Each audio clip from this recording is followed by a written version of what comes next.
Hello and welcome to this video on the difference between maintenance and structural pruning. Although these two terms sound effectively the same, they are functionally distinct and different when it comes to bonsai. In bonsai, pruning is a fundamental aspect of cultivating miniature trees. You're trying to mimic the natural growth patterns of full-size trees, while keeping them small, healthy, and aesthetically balanced. This is where you need to look at both structural and maintenance pruning as two different things. Pruning helps to control size, directs energy to the desired areas, promotes dense foliage, and enhances the tree's overall designs. There are two primary types, maintenance pruning and structural pruning, also sometimes called style pruning. Both of these are essential for long-term bonsai health and artistry. They are able to serve different roles in the tree's development and are necessary at different times and in different ways.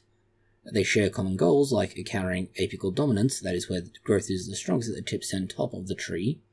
They differ in scope, frequency, and impact. There are, however, some similarities between maintenance and structural pruning. Maintenance and structural pruning overlap in the key ways, such as both are a form of intervention to shape and sustain the bonsai's form. Both have the same core objective of both techniques aiming to create and maintain a balanced, tree-like appearance that will evoke the illusion of an ancient mature tree in nature. Both work by removing unwanted growth to redirect the tree's energy. They encourage denser branching and foliage, while all the time preventing leggy or unbalanced development. What you're doing the entire time with bonsai, to some extent, is countering the natural growth patterns. Trees will naturally prioritize growth in the upper and outer regions due to apical dominance. That is the desire of the tree to grow out further and up further. Both of the pruning types we've mentioned address this by trimming the areas to simulate growth in lower and inner parts, leading to a more compact and refined silhouette. This provides a certain amount of health benefit in some ways. Pruning in either form removes dead, diseased, or crossing branches, reduces the risk of pests, infection, and structural weakness. A healthy bonsai can typically handle the removal up to about 1/3 of its foliage without any stress, provided that it's done on a vigorous tree. The common tools for doing so would include concave cutters for clean cuts on thicker branches and to minimize scarring, shears for finer work, and cut paste to seal wounds and promote healing. Both of the methods will emphasize clean, precise cuts to avoid tearing bark or providing opportunities for disease, and they will both be trying to redirect the energy by selectively removing shoots or branches and guiding the tree's resources towards what you want to see happen. Typically speaking, thicker branches at the base, tapering to slender ones at the top, with somewhat irregular spacing for a more natural look. In terms of integrating them into bonsai care, these are complementary methods. Structural pruning sets the foundation, while maintenance refines it over time. Overall pruning encompassing both is typically done 2 to 3 times a year depending on species vigor and maturity. The shared elements ensure that pruning as a whole contributes to your bonsai's longevity, aesthetic quality, and ideally, the mimicry of a natural tree. The difference between maintenance and structural pruning are somewhat more important though. Both involve cutting. The difference lies in their purpose, intensity, frequency, and stage of application. If we just look at the purpose and scope, maintenance pruning focuses on refining and preserving an already established shape. It's about subtle ongoing adjustments to keep the tree dense and balanced without major changes. Structural pruning, in contrast, is going to be much more radical, and it's going to be there to establish the tree's basic framework or style. For example, formal uprights, cascades, etc. It involves deciding the overall design, such as trunk line, primary branches, and silhouette, and more often is used in transforming raw material like nursery stock into a bonsai form, or in some cases can be used to take existing bonsai and rather drastically remove major branches in order to make room for new growth.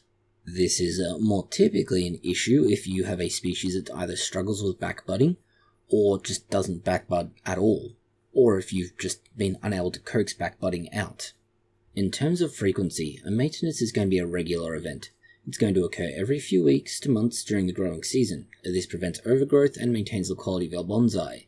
Neglecting it can lead to a quick deterioration. Simply put, the bonsai puts on new growth and has long internodes. You lose major branches or branches get damaged. It's just no good. Structural pruning is going to be much more infrequent, typically once a year, and it's mainly going to be at the early stages of development or at times of major work on the tree. That's simply because of what it does. It stresses your bonsai more and it needs time for healing and regrowth. In terms of stages of bonsai, development is used for maintenance for mature or the finished bonsai. It sustains their form long term. The structural is applied to either pre-bonsai, young material, or, if as said, a major work needs to be done. It helps to build the initial style and requires more planning and knowledge. In terms of risk and preparation, well, obviously there are greater risks and issues to deal with removing larger stock. The maintenance will carry a lower risk and can be done casually on healthy trees. Structural pruning demands very careful assessment, and is best avoided if the tree is weak. That's simply because it produces larger wounds that heal slower and often has major altering effects on the tree's aesthetics. The distinctions that we've mentioned ensure that structural pruning lays a groundwork, let's say, while maintenance keeps the bonsai alive and how you want it to be done. There are some, not necessarily techniques per se, but let's say major parts or aspects of maintenance pruning that need to be considered. Maintenance pruning is an iterative process. It helps you to fine-tune the tree. You want to assess the place where you're going to start pruning at, typically by looking at it at eye level, identify the areas of excessive growth, and then focus on the top and outer edges. That is, cut back where there's too much growth occurring, and try and maintain the height and silhouette of your bonsai. Your removal priorities will be small shoots, leaves, and minor branches. Key targets will include suckers from the base, the parallel, crossing, or inward growing branches, branches beyond the desired profile or blocking the trunk view, and certainly upward interior shoots or disproportionately thick upper branches, assuming that you're not dealing with any of the standard directly up and directly down branches that are normally removed as part of standard, let's say, maintenance pruning. You can do this, of course, doing things like pinching or cutting. Either option works, but for species like pines, pinching new growth by hand is easier to encourage new branching, or you can use shears for deciduous trees. If you're looking purely at energy management, you want to prune vigorously, as the growing areas will keep coming back. By pruning aggressively, or vigorously, depending how you wish to phrase this, you redirect the energy inwards. This allows weak areas to grow somewhat unchecked temporarily.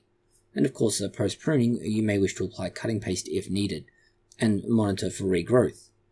For example, on a ficus bonsai, regular maintenance might involve removing 20% of the leaves, and this helps to increase ramification and make the canopy significantly more dense. Of course, this isn't always going to work the way you want it to, but it's a broad pattern because, well, bonsai are living trees and therefore not everything goes as intended. In terms of structural pruning, we can look at some techniques in relation to that. Structural pruning is going to be much more deliberate and design-oriented. You're going to look at the plan you have for your bonsai, visualizing either the final style that you're wanting or the final plan you have as it is now. Is it going to be a triangular silhouette for balance? Is it going to be something more artistic? Or are you going for just a stock formal design or style? Decide on your trunk movement and branch placement. Is it where it should be, and is it what you want? Are the lowest branches thicker? Is the spacing somewhat irregular? And does it decrease both in thickness, and does it also decrease in space between branches as you move up the trunk? For a major removal of a branch, you may need to cut large branches using concave cutters for a flush wound. And then you may also be removing branches on the lower third of the trunk to get that final shape. And of course, competing leaders or branches that obscure the front of your bonsai. And finally, there may be unnatural twists, bar branches, that is, those at exactly the same height, or those that disrupt the taper of your bonsai. And as mentioned earlier, if you have an older specimen, is the branch, for example, grown out to such an extent that the inner parts of it no longer show any of the aspects they should? Do you now need to remove that branch and replace it? This may be another instance where you're looking at doing fairly major work and, well, providing structural pruning as you're trying to maintain the style by taking away a current branch and replacing it later. Directional pruning can also be done to influence new bud direction, for example, creating jin or shari, a deadwood from stubs if desired for the aged appearance.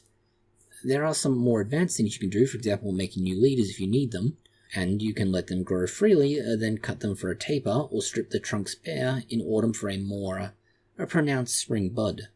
And wound care. You really always want to try and seal large cuts with paste if you can to prevent infection and scarring. You might want to, say, for example, take a large specimen you have now and remove oversized branches to define the structure. In terms of timing, timing is actually somewhat more important here. You want to try and, let's say, conduct maintenance pruning, let's say year-round, but you're going to be most active during the growing season, typically spring and summer, when the new shoots are emerging. For deciduous trees, autumn pruning exposes the structure, and evergreens can be pinched back just about any time, although, again, if you're trying to redirect energy, aim for spring and summer. Structurally, it's best done in late winter to early spring, when the trees are either dormant or most likely to be dormant, let's say, or least active. That's before the buds begin to swell and allows for healing during growth. You want to avoid doing structural pruning during summer to prevent excessive sap loss, and some sources will suggest a fall or certain species only being done in certain ways and times, but the species-specific variations apply in that case, and, well, this is a broad overview. For best practice, start with healthy trees. Weak trees recover poorly from structural work. If you're unsure about a branch, you're better off leaving it. The simple reality is that removal is permanent, but you can always reconsider something you haven't taken off later. It's the whole measure twice, cut once approach. Combine this with other care, fertilizing post-pruning for recovery, providing a proper environment, watering, etc. You also want to try and spread out your major pruning actions. That is, if you're going to be, say for example, doing a major structural cut, you want to try and remove, say, a major branch one year, and then the next year possibly remove another if needed. Don't do it all in one time. And more so if we're talking about roots. Species is another matter. Deciduous trees tolerate harder pruning, but conifers need much gentler handling. The simple reality is that conifers tend to experience dieback when you're cutting them. Major cuts means major dieback. And learn from progressions. Basically, you want to try and take photos both of your work and other work to study the before and after, to see what happens and if there have been any mistakes. For example, if you've been cutting certain branches off and you find that there's a consistent pattern with the species, that they respond in a particular way that's typically going to be negative, you may wish to avoid doing that, or, inversely, if they respond extremely well, keep doing it and do it more often. And the common pitfall you'll find is that over-pruning. It's simply that taking off more than 1/3 of the foliage can stress the tree, again assuming you're not trying to achieve certain outcomes. For example, reducing foliage size. Under-pruning is another consideration though. It might not seem obvious that not cutting enough is a problem. After all, why would that be a thing?